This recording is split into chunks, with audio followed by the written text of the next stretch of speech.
EU national representatives meeting today to try still to find some agreement on using these frozen Russian assets to give to Ukraine, which desperately needs it. The holdup is that the Belgian Prime Minister, Bart Wever, is objecting. Most of those frozen Russian assets are held here in Belgium at the Euroclear clearinghouse, and he is worried that following the war, the Belgian taxpayers are going to be on the hook if Russia is able to successfully mount a legal challenge to those assets having been frozen. Now, the Commission has been working to try to allay Belgium's concerns, and that's what they're continuing to talk about today. So what we're talking about here, the plan that the Commission has put forward, is a 165 billion euro loan to Ukraine, plus 45 billion euros for repaying a G7 loan.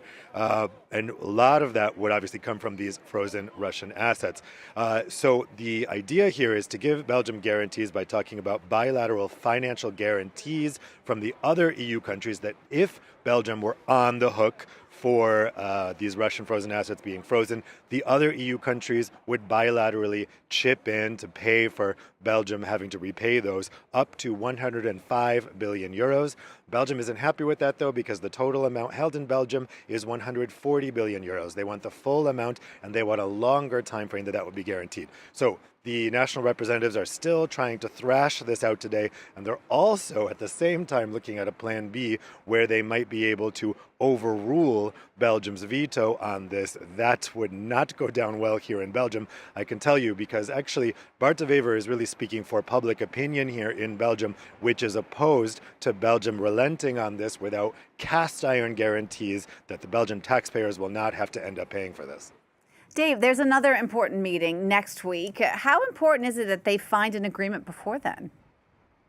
Yeah, next week we have the European Council Summit of Prime Ministers and Presidents, and that's really the last opportunity to be able to find an agreement on this. Ukraine is going to run out of funds by April. The next European Council Summit is in the winter of next year. Would not give enough time before Ukraine is going to run out of money. So they've got to come to an agreement before then. It is unlikely that they will agree today on the details of this. This will have to be worked out between the Prime Ministers and Presidents next week at that Council Summit, but it's really imperative that that money comes through.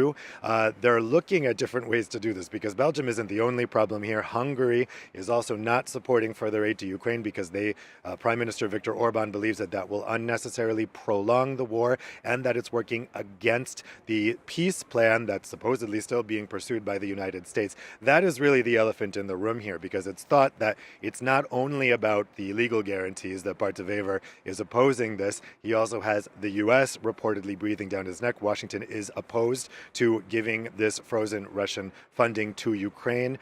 They think that it's going to mess up with the peace process, and it's considered that Prime Minister Wever also has an ear to Washington and is afraid of angering Donald Trump by relenting on this. So there's three also with Slovakia voices in the European Council next week that will be opposed to this. And the question is, do they dare try to do this while overcoming their veto? That would be very sensitive if they try that. Dave, thanks for that. That's our Brussels correspondent, Dave Keating. In the Democratic Republic of Congo,